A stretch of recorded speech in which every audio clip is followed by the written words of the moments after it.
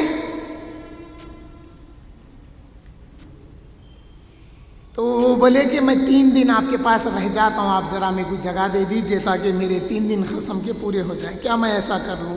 اب یہ بات یہاں پہ یہ معلوم ہوتی ہے، کیا یہ باوا بیٹے کا جائیداد کا جھگڑا تھا ہوں گا؟ نہیں. ہم پچھلے حدیثوں میں پڑھے، پچھلے دروس میں ہم پڑھے کہ والد سے اگر اختلاف ہوتا تھا تو رسول اللہ کی محبت کی وجہ سے رہتا تھا.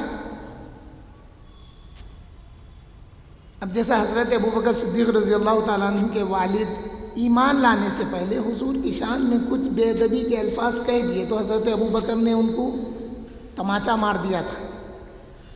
تو صحابہ کے نزدیک رسول اللہ صلی اللہ علیہ وسلم کی محبت سے بڑھ کر کوئی چیز نہیں رہتی تھی، کوئی چیز نہیں تھی. جیسا میں اس سے پہلے بتایا، ہجرت لوگ بڑے آسانی سے بیان کر دیتے، ہجرت ہوئی تو مکے سے صحابہ مدینہ تشریف لے گئے.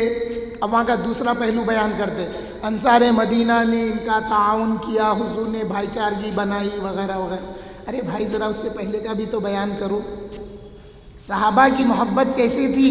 جب اللہ کا حکم رسول اللہ کو آ گیا کہ آپ ہجرت کریں، تو جب اللہ کے رسول نے ہجرت کا حکم دیا تو صحابہ جو ایمان نہیں لائے وہ بیوی کو چھوڑ دیے، بچوں کو چھوڑ دیے، جائیداد کو چھوڑ دیا، اور جو کچھ جانور تھے ان کے پاس جو کچھ تھا سب چھوڑ دیے. کیا وہ کفار مکہ خریدے ہوں گے؟ آپ جا رہے ہیں ناظر آپ کے جانورہ میرے کو بیچ کے جاؤ بول کے، آپ جا رہے ہیں آپ کا گھر ہے وہ میرے کو بیچ کے جاؤ بول کے کفار مکہ بولے ہوں گے؟ ارے صحابہ کا تو یہ عالم تھا اس وقت یہ عالم تھا، اگر مکے سے وہ لوگ نکل گئے ایمان بچا کر تو وہ صحابہ کے لیے بہت بڑی دولت تھی. صحابہ کے لیے وہ بہت بڑی دولت تھی جو مہاجرین تھے. تو یہاں یہ بات معلوم ہوتی ہے ان کے والد سے اختلاف ہو گیا تو انہوں نے قسم کھائی کہ جاؤ میں آپ سے 3 دن تک بات نہیں کروں گا. تو وہ شخص نے جواب دیا ٹھیک ہے تم میرے ساتھ ہو جاؤ. اب حضرت انس کیا فرماتے ہیں؟ حضرت انس رضی اللہ عنہ نے فرمایا کہ حضرت عبداللہ بن عمرو رضی اللہ عنہ نے بیان فرماتے ہیں کہ انہوں نے رات اس کے ساتھ گزاری اور انہوں نے رات میں کسی بھی وقت اسے اٹھتے نہیں دیکھا. یعنی وہ جو بات تھی نا اہل جنت میں سے ہیں.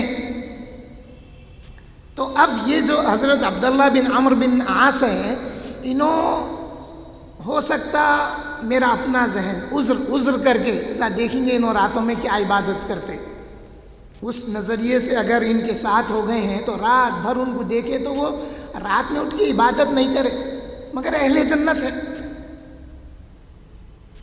یہاں تک کہ صبح کی نماز کے لیے وہ اٹھے اور خوب اچھی طرح وضو کیا، مگر میں نے اسے کلمہ خیر کہنے کے بغیر کچھ کہتے نہیں سنا. کلمہ خیر ذکر اذکار جو بھی وضو کے دوران کیے ہوں گے اس کا ذکر ہے. بس جب میں 3 راتیں گزار چکا اور قریب تھا کہ میں اس کے عمل کو حقیر گمان کرتا. 3 راتیں گزار دیا لیکن رات میں ان کو اٹھ کے عبادت کرتے ہوئے نہیں دیکھا، اور قریب تھا میرے ذہن میں یہ بات آتی کہ ان کا کیا عمل ہے، کچھ بھی نہیں ہے، کچھ ایسا ذہن میں آتا، گمان آتا. اور نہ کوئی فراق اور جدائی ہے، نہ ان کو میں دور جاتے ہوئے یعنی رات میں اٹھ کے وہاں جانا عبادت کرنا وغیرہ وغیرہ کچھ بھی نہیں دیکھا. لیکن میں نے رسول اللہ صلی اللہ علیہ وسلم کو تمہارے بارے میں 3 مجالس میں 3 بار یہ فرماتے سنا کہ ابھی تم پر اہل جنت میں سے ایک آدمی داخل ہوگا اور 3 مرتبہ آپ ہی آئے. رسول اللہ نے 3 مرتبہ 3 روز الگ الگ مجالس میں فرمایا کہ تم پر اہل جنت میں سے ایک شخص داخل ہوگا. تو 3 مجالس میں 3 مرتبہ جب رسول اللہ نے فرمایا تو میں تمہارے سوا کسی اور کو نہیں دیکھا، آپ اس تشریف لائے. سو میں نے ارادہ کیا، دیکھیے بات یہاں پہ واضح ہو رہی، میں نے ارادہ کیا کہ میں تمہارے پاس ٹھہروں اور تمہارے عمل کو دیکھوں۔ بس جب میں وہ دیکھ چکا، اچھا اب بات ایک پیدا ہوتی ہے، کیا صحابہ جھوٹ بولتے؟ نعوذ باللہ، صحابہ جھوٹ نہیں بولتے، صحابہ سے جھوٹ کا گمان نہیں ہے۔ اور یہ موٹا بگڑ لفظ جھوٹ کا استعمال نہیں کرنا، جیسا میں اس سے پہلے دروس میں بتایا کہ ہمارے باپ کو بولتے ہیں بابا تم جھوٹ بولے بول کے، لوگاں بولتے کیسا بے ادب ہے، دیکھو ناخلف ہے، بولتے کیا بولیں گے اچھے الفاظ میں، آپ خلاف واقعہ بول رہے ہیں، ایسے الفاظ استعمال کر سکتے نا۔ تو اب یہ جو صحابی ہیں ان کے والد سے ہو سکتا ہے کچھ لفظی اختلاف ہوا ہوگا، لیکن وہ کوئی بڑا اختلاف نہیں تھا، ممکن ہے نہیں ہے یہ باتیں کبھی بھی۔ دیکھیے صحابہ اور رسول اللہ اور اہل بیت اولیاء کرام ہمارے بزرگان دین کے متعلق حسن ظن سے کام لینا، اچھے گمان سے کام لینا، بدگمانی لائے تو بے ایمانی پیدا ہوتی، بے ایمانی پیدا ہوئی تو پھر منافق ہو جاتا۔ جب میں نے وہ دیکھ چکا تو میں وہاں، اچھا سو میں نے ارادہ کیا کہ میں آپ کے پاس ٹھہروں اور آپ کے عمل کو دیکھوں۔ بس جب میں وہ دیکھ چکا تو میں وہاں سے واپس آ گیا۔ جب میں نے پیٹھ پھیری تو انہوں نے مجھے بلایا اور کہا عمل تو وہی ہے جو آپ نے دیکھ لیا ہے، یعنی میں اتنا ہی عمل کرتا ہوں جتنا آپ دیکھے ہیں، مگر میں اپنے دل میں کسی بھی مسلمان کے لیے کینہ اور حسد نہیں رکھتا۔ اب یہ مسلمان بول تو پورے آتے، کیا پورے آتے مسلمان نہیں آتے؟ پچھلے ٹائم ایک دعوت میں گیا میں، ہمارے پاس آتے تھے پہلے، بہت پہلے، انہوں بولے میں آتا تھا ایسا ایسا، لوگوں کا ذہن کیسا بدلتا دیکھیے، انہوں بول رہے ہیں یہ شدت پسندی اچھی چیز نہیں ہے۔ میں بولا رسول اللہ سے محبت کا نام شدت ہے، بولا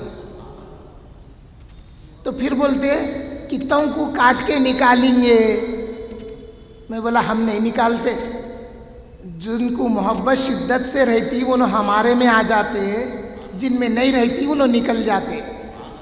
تو بولے پھر اتفاق کیسا ہوگا مسلمانوں کا؟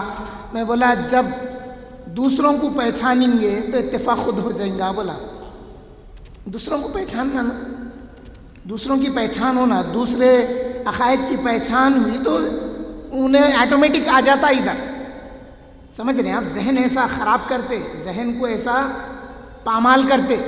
اس کے بعد بولے پھر میں بولا اللہ تعالیٰ 1900 مسلمان ہیں نا اہل ایمان، میں بولا اہل ایمان الگ چیز ہے، مسلمان الگ چیز ہے۔ جب کہا گیا اللہ کے رسول کی بارگاہ میں کہ ہم مومن ہو گئے تو اللہ فرمایا کہ اے پیارے یہ مومن نہیں ہوئے ابھی، یہ تو مسلمان ہوئے ہیں۔ میں بولا مسلمان ہے، مومن جب ہوتا تو اللہ کے رسول کی محبت اس کے دل میں آ جاتی تو انہیں مومن ہوتا۔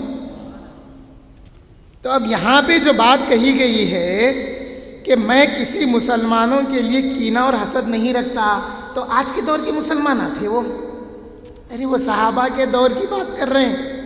مطلب یہ ہے کسی صحابی سے میں اختلاف رائے نہیں رکھتا، کسی صحابی کو میں کینہ اور حسد نہیں رکھتا، یہ صحابہ کے متعلق ہے۔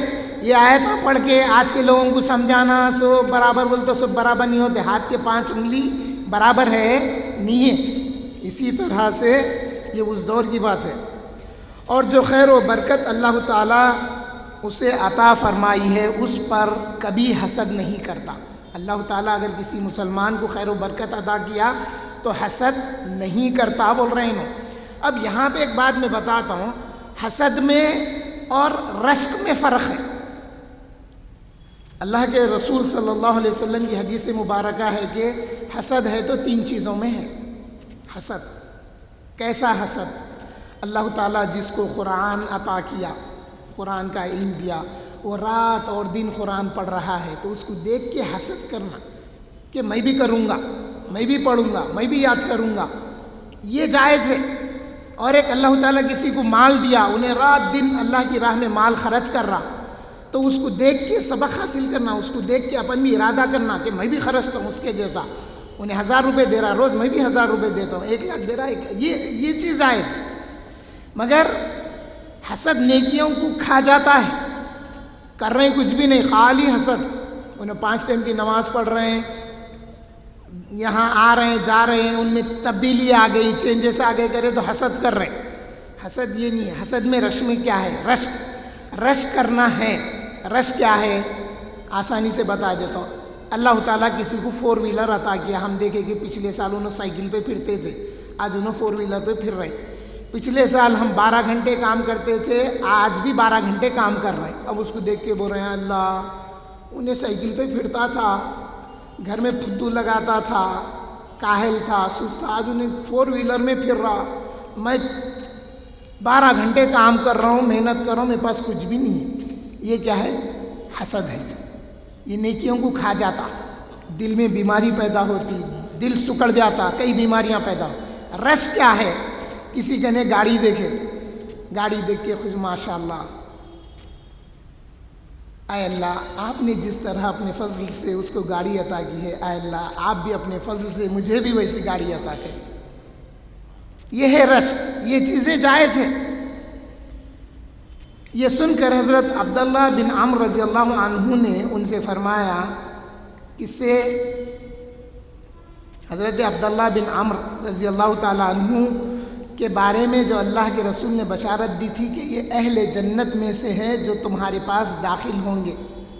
تو یہ حضرت عبداللہ بن عمرو اپنا عمل بتا کے، آپ نے کیا بتایا؟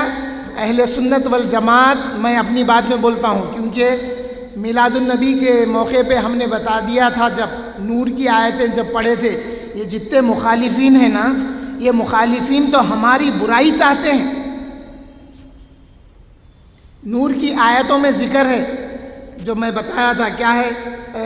فَالْتَمِسُوا نُورًا ارْجِعُوا إِلَىٰ وَرَائِكُمْ فَالْتَمِسُوا نُورًا۔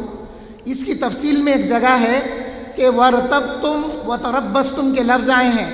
ارے منافقو، آج نور نہیں ملا تمہارے کو محشر میں، تو تم پیچھے کی طرف جاؤ جہاں پہ نور ملتا ہے۔ تو جب یہ پیچھے کی طرف جائیں گے تو اللہ تعالیٰ ایک دیوار کھڑی کر دے گا، اور پھر وہ پکاریں گے الم نکم معکم، اے اہل ایمان، ہم تو تمہارے ساتھ نمازاں پڑھتے، روزے پڑھتے تھے، ہم تمہارے ساتھ تھے، تم ہمیں کچھ نور دو۔ تو وہ لوگ کہیں گے اہل ایمان جب، کہ تم تو ہماری برائی چاہتے تھے، تم تو ہمارے کو بربادی ہماری چاہتے تھے۔ تو یہ جتنے مخالفین ہیں نا، ان کو آپ گہرائی سے اگر دیکھیں گے تو کدھر جا کے وہ لوگ ہماری بربادی، ہماری مخالفت کر کے ہمارا نقصان چاہتے ہیں، چاہے وہ عقائد کے معاملے میں ہو یا آپسی لین دین میں، کاروبار میں۔ نہیں انہیں سننی ہے، اس سے نہیں کرنا، نہیں وہ بدعتی۔ ارے بدعتی تو تم ہیں جو اہل سنت سے کٹ کے دوسری طرف چلے گئے، ورنہ کئی آیتیں ایسی ہیں اگر میں بتاؤں تو اللہ تعالیٰ فرما رہے ہیں وَلَا تَمُوتُنَّ إِلَّا وَأَنْتُمْ مُسْلِمُونَ۔ اس کی تفسیر پڑھو، اللہ کا حکم ہے کہ تم اس وقت تک نہ مرو جب تک کہ تم اہل سنت والجماعت نہ ہو جاؤ۔ آؤ آپ میرے پاس میں بتا دو، نہیں تو حضرت عبداللہ بن عمرو رضی اللہ تعالیٰ عنہ اب اپنے جنتی ہونے کی صفت بتا رہے ہیں۔ کیا بتایا آپ نے؟ کہ میں کسی بھی مسلمان سے کینہ اور حسد نہیں رکھتا، اور اللہ نے اس کو جو عطا کیا ہے اس پر بھی میں حسد نہیں کرتا۔ تو حضرت عبداللہ بن عمرو رضی اللہ تعالیٰ عنہ نے فرمایا یہی وہ عمل ہے جس نے تجھے جنت میں پہنچا دیا۔ اب ان سے حضرت انس رضی اللہ تعالیٰ عنہ